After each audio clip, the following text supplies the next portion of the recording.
Hello, Legacy enjoyers. We are covering the Legacy 1K hosted by Face to Face Games Toronto that was held on July 7th. So apologies for the delay in getting this coverage out to you guys. But before we get into the games, just a quick announcement for the upcoming Legacy of the North Summer Invitational. This is our Comp REL No Proxy event that we hold 3 times a year where we showcase our local grinders and celebrate our Legacy community. So we will be streaming the event with live commentary, player interviews, and deck text this time around, and you'll be able to tune in and watch the event on Saturday, August 10th at 1 p.m. Eastern Standard Time. The primary stream will be through Legacy of the North sponsor Enter the Battlefield, and you can find that at twitch.tv/ETB Canada. And I'll also be restreaming the event here at youtube.com/@LazyMTG. So we hope to see you in the comment and chat sections on August 10th. So with that out of the way, let's watch some Legacy. We are going to be watching Claudio on player 1 side playing Selesnya Lands, and then on player 2 side we have Pavel piloting Tron Post. Just another reminder before we get into the thick of things, if you guys haven't watched the other videos, this is kind of a long time that I'm doing commentary after the actual event happened. So Modern Horizons 3 in this event is pretty fresh. So we're going to see a lot of testing going on, and you will see a little bit of a few decisions that aren't usually made. So we're going to see Claudio start off. He went with Mox Diamond, discarding Dark Depths, plays the Urza Saga, and then Pavel going to take his turn, play the Planar Nexus, and going to cast Pithing Needle. In response to the Pithing Needle, Claudio is going to activate the Mox Diamond, sacrifice the Urza Saga, casting Crop Rotation, finds himself a Wasteland, and he's going to Wasteland Pavel's Planar Nexus. So we're going to see what Pithing Needle is going to name. I assume he's going to name Wasteland. Usually, yeah, okay, so here we are with the name cards here. Typically, Cloud Post main boards Pithing Needles to name Wasteland specifically, and here we see that Pavel's employing the same strategy. So, Claudio is going to Rishagon Port pass the turn. Pavel going to play another Planar Nexus and cast a Vexing Bauble. Not going to do a ton against Claudio in game 1 here. The only thing it really stops is the Mox Diamond. However, it does have that second line of text where you can pay a mana, tap and sacrifice it, and you get to draw a card, so you can cycle it away.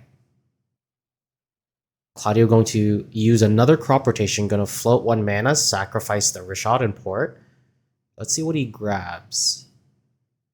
He's being very aggressive with these Crop Rotations. Could it be a Ghost Quarter? Is he trying really hard to keep him off this Planar Nexus? There's a Ghost Quarter, going to go after the Planar Nexus. Pavel is technically mono green, so he does play quite a few forests. I don't know how much of a viable strategy it is to try to Ghost Quarter loop. If you guys want to follow along, I'll put the deck list in the description below.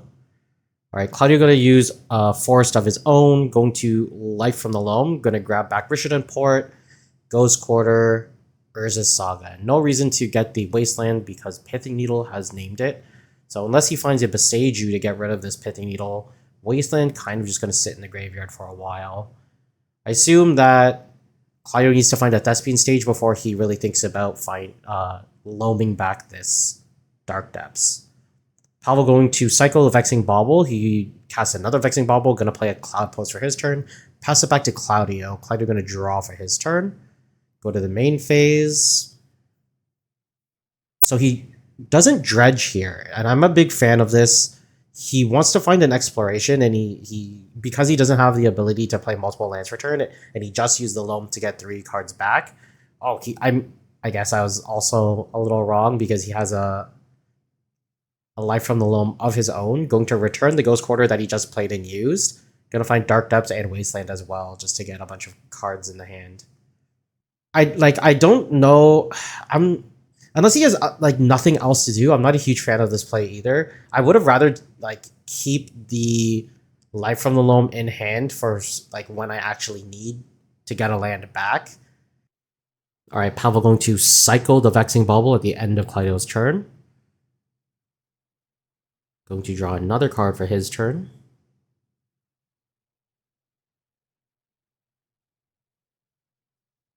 There's an Echoing Deeps, so it's coming in tapped, meaning most likely it's copying Cloud Post. Actually, it could be a Planar Nexus as well.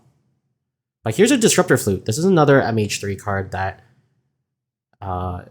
is actually quite effective. So half of it is Anointed Peacekeeper, where it taxes the named card. So you have to pay, I think, 3 additional mana to cast the named spell or named card. And then it also has Pithy Needle attached to it. So very effective. All right, Claudio going to play Urza Saga and going to play Free Strider Lookout, I believe is the name. This is from Outlaws of Thunder Junction. So whenever you commit a crime, you can look at the top 5 cards of your library, put a land into play tapped. This Disruptor Flute has named Ghost Quarter. So now Claudio's strategy isn't looking quite effective here. Here's a One Ring from Pavel. It looks like the Echoing Deeps did make a copy of Cloud Post. Not make a copy, but became a copy.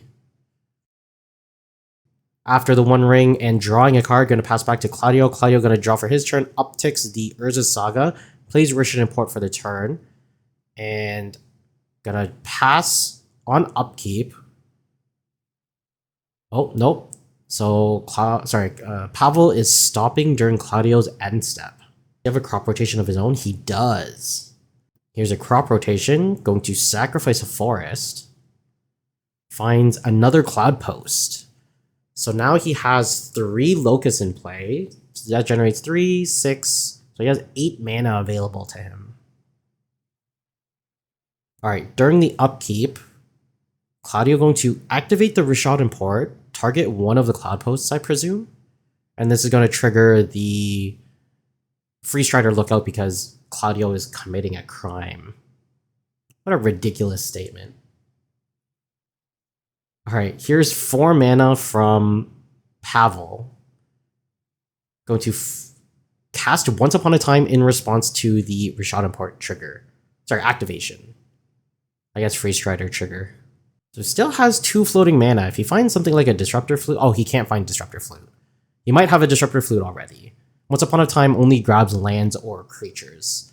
Going to find a Bajuka Bog off of the Once Upon a Time. Looks like everything's going to resolve. Pavel's going to lose a life from the Burden Trigger. He's kind of skipping a bunch of stuff here, but we're going to resolve the Free Strider Lookout from Claudio's side of the board. This is a pretty powerful spell, especially against a deck like Cloud Post that doesn't remove creatures. However, with all of this like Pithy Needle and Disruptor Flutes, I think Pavel might be more effective here because Claudio won't be able to stop Pavel from ramping to a ton of mana. Claudio finds Field of the Dead off of the Free Strider Lookout. Pavel going to activate the One Ring, going to draw 2 cards. Looks like he's looking for a threat. Found an Eye of Ugin. So that might be good enough. He also has a Glacial Chasm in hand. There's a Eye of Ugin, Yavimaya. I think that's an Elvish Spirit Guide. Looks like there's also a Tabernacle. Gonna play the Eye of Ugin for the turn. And just gonna pass. Claudio going to Dredge 3. Not too big of a fan of this. Does find 3 lands, so dredges away Urza Saga, Yavimaya, and Savannah. This is a decent play because Claudio really needs to find a Beseiju. It's rough. He needs multiple cards. He needs both Beseiju and Exploration. Actually, he needs like multiple explorations. But he definitely needs Beseiju first.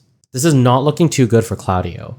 And like he also has Eye of Ugin, so he can find the best his finishing creature. Like Claudio doesn't have any way to stop the Eye of Ugin, and he doesn't have... Ooh, does he have Pithy Needle in the main? If he has Pithy Needle in the main, he can name Eye of Ugin. resolving this Urza Saga chapter ability, third chapter ability. Oh my goodness. My apologies, people. I'm very rusty on commentary. Claudio counting up the mana that Pavel can produce. He can activate the Eye of Ugin. Oh, he does have the main board Pithing Needle. I only question it because I think a lot of people are like siding out Pithing Needles. Or sorry, not siding out. They're moving them to the sideboard instead of keeping them in the main board for lands. I'm not a huge fan of that strategy. A lot of people say that like Pithing Needle is like pretty bad at the moment in the metagame, but I think it's really good. I think it's like almost always good. There's just such powerful permanence. Okay, here's another Urza Saga from Claudio. Hey, Claudio's half using the way I write tokens correctly. I think he's gonna pass a turn. He does have Rishon Import, but I don't know what you would Rishon Import. Here is a Rishon Import targeting the Cloud Post. That's gonna trigger the Free Strider Lookout. Claudio gonna look at the top 5.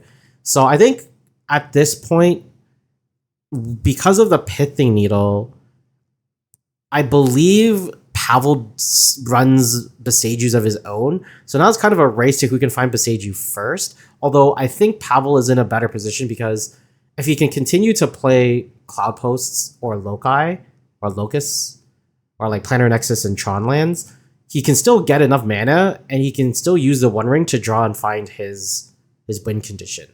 Whereas Claudio's win condition is looking like Field of the Dead and the Construct tokens, which is much slower than Pavel being able to ramp into like an Ulamog. It all depends who draws better. Wow, here's another Pithing Needle. Is this going to name Thespian Stage? Maybe it names Beseju. If Pavel names Beseju, then it's very much in his favor, I think. Because he has an Ulamog in hand.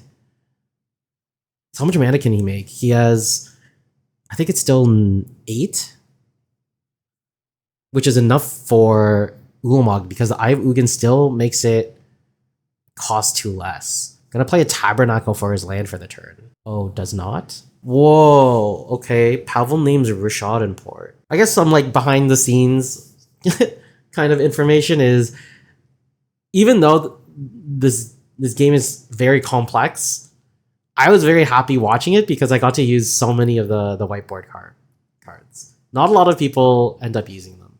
There's a Bazooka Bog. Gonna get rid of Life from the Loams from Claudio. So it's still 3, 6, 7, 8, 9. So that's 9 mana. -2 from the Eye of Ugin. I guess the port was a decent call. He's setting up to play Ulamog next turn instead of playing for the long game. Gonna hard cast Elvish Spirit Guide. Alrighty. There's a Vexing Bauble as well, just to use up some of that extra mana. So is he playing 4 Vexing Baubles? That's a lot. Alright, Pavel going to Swords to Plowshares, targets the Elvish Spirit Guide. Oh, that's real ugly. I'm surprised that he did that, because he knows that Pavel is like ramping really hard. Claudio going to draw for his turn, plays down Dark Depths. So now Claudio has a way to end the game quite quickly.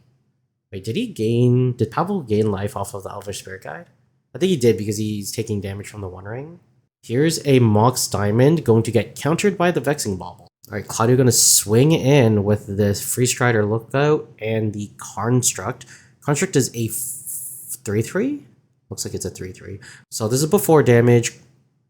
Claudio going to activate it again. Does he have another land? Did he play a land? No, he played Dark Depths. This was not great.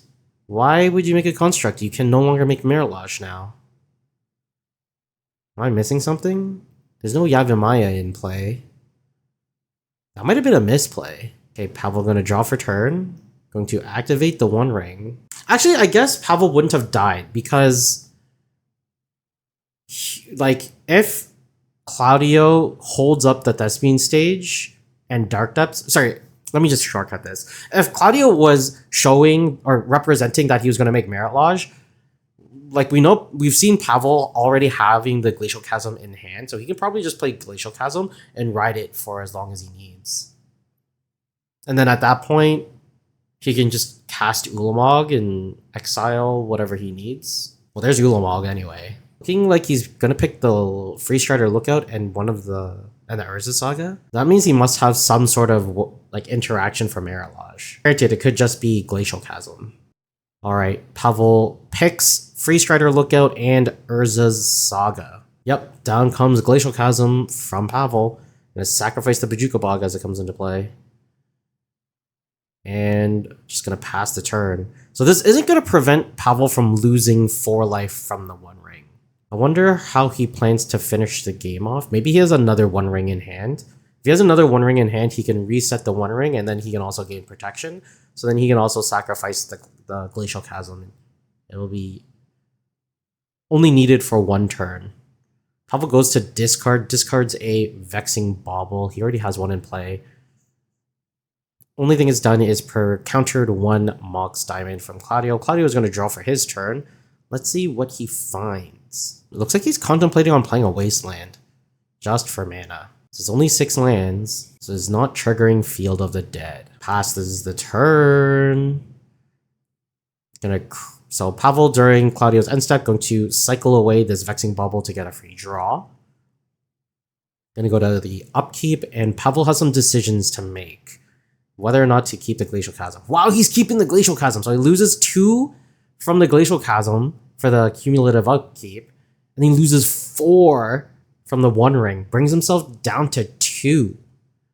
He has to have another One Ring, right? Wow, I don't think he does. Interesting. Not to mention these 2 Karnstrucks from Claudio can block the Ulamog. Gonna activate the One Ring, draw 5 cards. Wow, okay, he found a One Ring. So easy. He makes this deck look so easy. Down comes, ooh, never mind. Okay, down comes Cloudpost. So now Cloudpost taps for 4 mana. This is a solid One Ring, so reset the amount of bird encounters on it. But the big thing is he has protection. I guess because since he didn't have the One Ring in hand, he had to pay the cumulative upkeep just in case. But he kind of wasted 2 life here, paying for the Glacial Chasm. Because he now has protection with this newly casted One Ring. But we're going to see him cast Sowing Mycospawn. Going to tap 3 mana. He needs to tap a green source. Sorry, he has tapping for 4 mana. But he needs to tap a green source. What is happening? Why did his Cloudpost untap? I guess it doesn't really matter because the Echoing Deeps is a Cloudpost anyway. But this is not great play from Pavel here. This is a kind of sussy. So to recount, he didn't pay green mana for the Mycospawn, only tapped the Echoing Deeps. Yeah, so originally it should have been Cloudpost comes into play tapped, which there is one there. And then he tapped a Cloudpost to try to cast a Mycospawn, but then didn't, so it tapped an Echoing Deeps instead. So should that even be tapped anyway? Looks like he's passing the turn, and Claudio going to channel Beseiju, and I didn't get a glimpse of what he was targeting. Looks like he's targeting the Pithing Needle to go after the to unlock his Wasteland. Here's a Disruptor Flute. This is going to most likely name Wasteland so that this Beseiju doesn't really do much. So the Disruptor Flute resolves. I'm going to assume it names Wasteland, but the Pithing Needle has been destroyed, and Pavel may search for a basic if he wants. Sorry, a land with a basic land type. Looks like he's not going to. Pavel's discarding Forest, so now there's 3 forests. So that's why he didn't search, he probably had it in hand. So there's a Urza's Tower, Forest, Tabernacle, and Once Upon a Time going into the bin. So not attacking, which is kind of relevant because it exiles the top 20 cards. Claudio going to find Life from the Loam off the top, going to cast it, try to get a Beseiju back from the graveyard. There's a crop rotation. Why are 2 lands going into the graveyard? Okay, so crop rotation, going to sacrifice Glacial Chasm. If he has another Echoing Deeps, he can copy the Bajuka Bog that's in the graveyard. Maybe that was the land he was looking for. and realized that he had already used it. Okay, he just put his deck face up. All right, Pavel, I'm gonna call you out. This is so sloppy. It's kind of a little embarrassing, man. I've seen you play much, much better than this. Okay, looks like he's going for just another Cloud Post off of this crop rotation. Claudio gonna resolve that Life in the Loam, gonna pick up that Beseiju. But it might be a bit too late. Gonna play a Ghost Quarter for his land for the turn. Looking to see if he triggers Field of the Dead, and I think he does. That is a 7 unique land names. So now every land that he plays generates a 2/2 black zombie. Looks like he's just gonna pass the turn. Not gonna use the Beseiju. Pavel has a ton of mana. So that's 16, 17, 18. Oh no, that's more. It's 5, 10, 15, 20, 22. Okay, that changes the math even more. So there's now 6 loci. So that's 24, 25, 26, 27. He has Emrakul in hand, so he can just hardcast it as well. Doesn't need to use the eye. There's 12 mana. And yep, that's Claudio scooping it up. So that's going to be Pavel after a very sloppy game 1. Going to take it over Claudio. Alrighty, people, we are back for game number 2. After using a ton of whiteboard markers, Pavel takes game number 1 by naming a ton of wastelands and ghost quarters over and over again, preventing Claudio from disrupting the Cloud Post strategy. So we're going to see Claudio start this game off with Thespian Stage into Vexing Bauble. Both players kept their opening 7s. Pavel going to respond to the Vexing Bauble with a Cloud Post, gonna pass the turn. Claudio proudly gonna Wasteland. And here is Pavel exiling Elvish Spirit Guide, going to cast Crop Rotation, sacrifice the Cloud Post that's been targeted by the Wasteland. Probably going to turn it into another Cloud Post, or maybe just an Echoing Deeps, because it's going to come into play tapped anyway. Just going to keep it simple and go for a Cloud Post. It's debatable. Like, if you want to keep the Echoing Deeps for something a little bit more versatile in the late game, so, you know, making sure you have a second copy of Bajuka Bug or Caracas or Maze of Ith, you know, or all this other stuff, then you can keep it in the deck. So Pavel just going to cast a Disruptor Flute and pass the turn. I think he's probably he has named Wasteland, and at the end of Pavel's turn, Claudio cracks the Vexing Bauble to draw a card, draws for his. Going to play Misty Rainforest as his land for the turn. Going to crack it immediately. Finds a forest. Not sure how I feel about this. If he's trying to go for a Life from the Loam, it's not very effective here. I probably would have preferred to use the Misty Rainforest to find a Lush Portigo. Oh, quick Beseiju. Never mind. This could be a wow, goes for Cloud Post. So Claudio going to Beseiju Channel, destroys the Cloud Post. Pavel finds a second forest for his search. All right, Claudio going to pass a turn. Pavel going to Once Upon a Time, finds an Urza's Tower. It might be time where you don't use Once Upon a Time, because before you would use it to find your Primeval Titans, but you have One Rings and Eye of Ugins to kind of make up for the fact, or to kind of make up for the Once Upon a Times. So you don't really need it. All right, Pavel going to play Urza Saga for his turn. Going to cast a Freeze Strider Lookout, pass the turn. Pavel going to play that Urza's Tower that he found off of Once Upon a Time. Never mind, he's going to take it back. Going to Crop Rotation first. Find Planar Nexus. Yep, there's a Planar Nexus. So this makes the Urza's Tower much better. So it instantly taps for 3 mana because that Planar Nexus is going to be an Urza's Power Plant and an Urza's Mind. With that 4 mana, Pavel going to cast the One Ring, activate it immediately, draw a card, put a bird encounter on it, pass the turn. Claudio going to draw for his turn, picked up a Disruptor Flute of his own, upticks the Urza Saga, gonna play Lush Portigo, Surveil Trigger, nope, gonna bin it. Wasteland goes to the bin. I do not argue against this. I think that should have been a snap bin immediately. Wow, Beseiju. Targeting Planar. Wow, Urza's Tower? I mean, that is the land that you should go for, I think, in this. Gonna trigger that Freeze Strider Lookout. Going to find a Wasteland off of the top. No, I don't know. This is such... I think Claudio might be tunnel visioning the lands a bit too hard. Because it's debatable. He could be really afraid of a Sowing Mycospawn. I would be really afraid of a Sowing Michael spawn. Like, right now, Pavel would be untapping with 6 mana, so that's a kicked Michael spawn, which is finding another, like, Urza's Tower or a Cloud Post, and then, while also exiling one of Claudio's lands. I really think Claudio needed to mulligan this hand. Like, he had a lot of interaction, but I think you need to get, like, an early exploration. I think exploration is what really, really gives you the upper hand in this. Like, sure, you can keep a Life from the Loam and kind of wasteland him, but Pavel has so many Disruptor Flutes and so many Pithing Needles that they're so ineffective. Alright, gonna resolve the third chapter ability on the Urza Saga after floating 1 mana. Pithing Needle going to probably name the One Ring. Now the Disruptor Flute can name something else, but what do you really name in this case? But here is Life from the Loam, gonna target Urza Saga, Beseiju. Wow, he doesn't take 2 Besejus. He goes for a Wasteland instead. This is very surprising to me. I'm not sure why you play the Urza Saga. I think here you activate the Beseiju, get rid of the Disruptor Flute, use your Wasteland, get rid of the Glimmer Post, and then use your other Wasteland to get rid of the Planar Nexus. Because then you'll still have 2 mana, and then you can just... Oh, there's a Force of Vigor. Is this where you...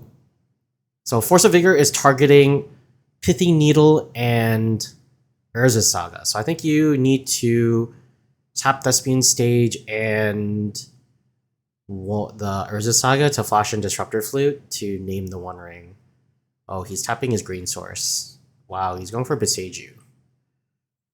Beseiju is going to go after Planar Nexus. Pavel already has a forest in the graveyard, has 2 on the battlefield, so declines to search, but we're going to go with the Free Strider Lookout first. I guess a big problem with the Free Strider Lookout is it could be bottoming all of the explorations. So here is the Force of Vigor resolving. Going to get rid of the Pithing Needle, should be getting rid of the Urza Saga as well. So this is Claudio just not respecting the One Ring draws. Pavel draws Echoing Deeps for the turn. I think that's what it is. Gonna activate the One Ring, flash in Disruptor Flute, but he still gets to draw cards. Not sure. This timing is not great. Disruptor Flute gonna resolve. Pavel draws 3 cards, finds a Disruptor Flute of his own. Didn't quite see what the other 2 cards are. Goes to play Yavimaya. Not really a fan of this. Is there no other better land that you can play here? Down comes Pithing Needle for Pavel. Claudio's Disruptor Flute has named the One Ring again. We're gonna find out what Pavel is named off the Pithing Needle. Claudio draws for his turn, goes straight into the combat step, attacks with a Free Strider Lookout, plays Wasteland, going to hard cast Force of Vigor, goes after the Pithing Needle and the Disruptor Flute. This is going to trigger the Free Strider Lookout. Pithing Needle has named the Beseiju. The Free Strider Lookout is going to get Pavel a Caracas. So that comes into play tapped. That's going to help deal with Emrakul and Ulamog. I say that, but it really does not. Alright, in response to the Force of Vigor, Pavel gonna flash in Disruptor Flute. Gonna name the Wasteland with the new Disruptor Flute. Alright, Claudio holding on to Swords to Plowshares. Not sure what the second card is. He hasn't dredged, so Life and Loam still in the graveyard. Passes a turn back to Pavel. Pavel gonna lose 3 life off of the One Ring bird encounters. Gonna draw for his turn. Finds Eye of Ugin off the top of his library. Holding on to Echoing Deeps, Glacial Chasm. Didn't see what else was in there. Alright, Echoing Deep's gonna come in tapped. Not sure what it's naming. Does have a ton of things to choose from. Gonna dredge back Life from the Loam, Mills, Savannah, Yavimaya, and Rishnaport. Looks like there's a okay, so there's a Surgical Extraction. It's Swords to Plowshares and Surgical Extraction, and Life from the Loam in Claudio's hand. Going to cast the Life from the Loam. Seems to be a big fan of Port. I'd probably just go Beseiju, Port. Goes for Wasteland, Beseiju, Port. I guess you could go Beseiju, Wasteland. Because you Beseiju, get rid of the Disruptor Flute, then you go Wasteland, and then double Wasteland, and then you have another Beseiju. You can be really aggressive. Gonna tap the Lush Portico and the Thespian Stage, gonna channel the Beseiju, get rid of Disruptor Flute. That's gonna unlock the Wastelands. Gonna trigger the Freeze Strider Lookout. Finds Urza's Saga, Thespian Stage, Urza's Saga, Mox Diamond, and not a land. So probably just gonna pick up a Saga here. Saga enters the battlefield from Freeze Strider Lookout. Gonna get a chapter counter. Gonna swing for 3. Alright, now we're gonna Wasteland. Get rid of... No, why are you getting Yavimaya? What? Alright, in response, going to Force of Vigor gets rid of Disruptor Flute and Urza's Saga. Wait, he only wastelanded 1 land? Why would you go after the Yavimaya too? Why would you not go after the Glimmer Post and the Echoing Deeps? Like, I'm not even sure what the Echoing Deeps is. It's probably a Cloud Post because of the Glimmer Post. But Pavel's gonna draw 4 cards off of the One Ring after the Force of Vigor resolved. Gonna draw 5 cards now. Now Pavel has a grip of cards. Yeah, I don't know. Like, in my opinion, Claudio played this very strange. I don't think he respected the One Ring enough, and I don't think he played it very aggressive enough against Pavel's lands. Like, maybe he's trying to maximize the Freeze Strider Lookout, but I think this card is skewing the urgency that he needs to do things. Alright, gonna wasteland the Echoing Deeps, gonna trigger the Freeze Strider Lookout, finds a Dark Depths, gonna put it into play. So now you can Thespian Stage Dark Depths, but we'll see if Pavel has an answer. He just drew 9 cards within a turn cycle. But he's gonna lose half his life at the beginning of the turn. Yep, there it is. So Claudio at 19, Pavel drops down to 5. There are a bunch of Karns in Pavel's hand. I wonder if he can Karn get 1 ring, but he doesn't have a ton of mana. Maybe Claudio has this. Maybe I was being too judgmental. Alright, Pavel's just going to scoop it up, so that is going to be Claudio tying the game. So, it is now 1-1 in this finals match. Alrighty people, we are starting game number 3. Pavel took game number 1, and then Claudio took game number 2. So now Pavel will be on the play here in game number 3. What is happening on Claudio's side? Looks like there's... Is he sideboarding still? Maybe we aren't starting game number 3. No, we are starting game number 3. Pavel's drawn his hand. Very strange. So I guess he's just mulliganing. But I don't know why he looked through his deck. Oh well. So Claudio now down to 6. Pavel, I think, is keeping 7. Looks like he is happy. The plus side of playing Once Upon a Time is it can smooth out your draws very much. Getting to see 5 cards and then picking the best land out of them is very, very good. Okay, Claudio taking another mulligan, so going down to 5. Not what you want to be seeing in your finals match, game number 3. Alrighty, let's see if we can get a peek. Looks like a Disruptor Flute. Well, he's definitely keeping the 5, deciding which 2 cards to put to the bottom. Pavel starts off with Once Upon a Time. Gonna check the top 5, get the best card out of them. Finds Elvish Spirit Guide. Plays Basic Forest, passes the turn. Alright, Claudio top decks Exploration. This should go very well for Claudio then. But he is still technically... He is on a multi-5. Finds Wasteland. Not gonna be very effective against his snow-covered forest. Has Beseiju in hand as well. So these are the 2 cards you don't want to see against Basic Forest. Is Wasteland, Beseiju. So this is going to get Pavel a little bit of time. This will help him set up his Pithing Needles and Disruptor Flutes. Pavel looking at Force of Vigor, Elvish Spirit Guide, Ulamog. I think that's a Sowing Michael Spawn.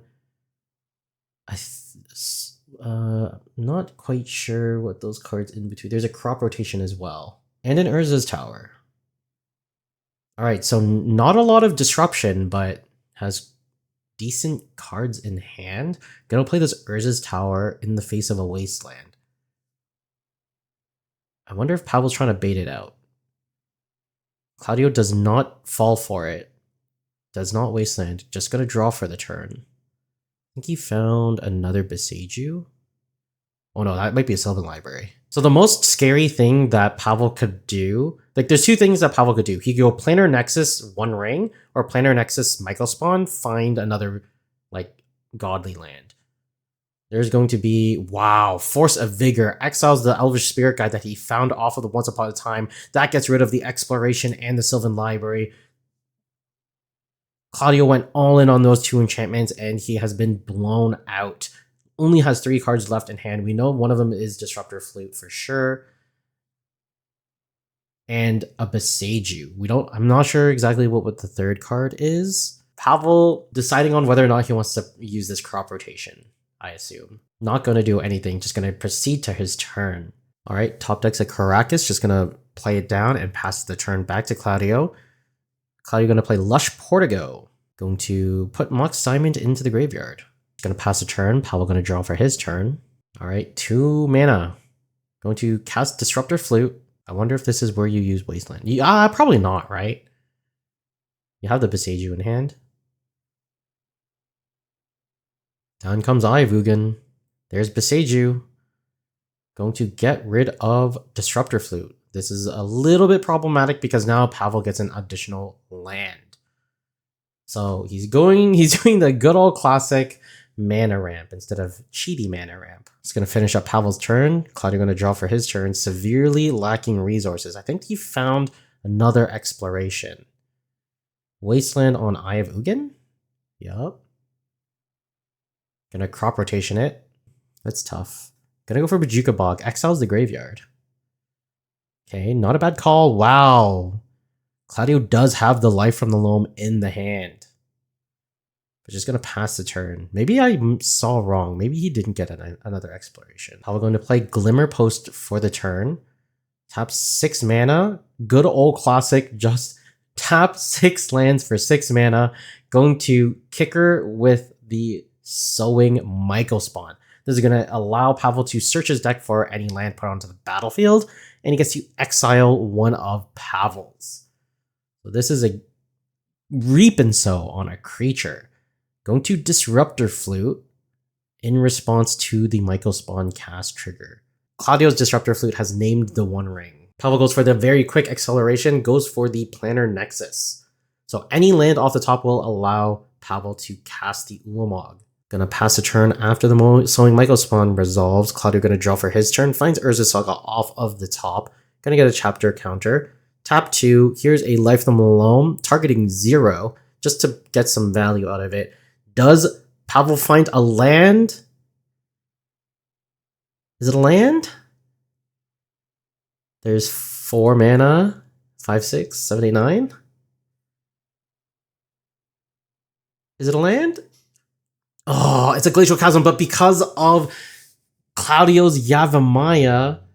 So, okay, because Claudio has a Yavimaya in play, Pavel can enter the battlefield, tap it for mana, sacrifice it to itself, gets the 10th mana that he needs to cast Ulamog, and that is going to win him the round.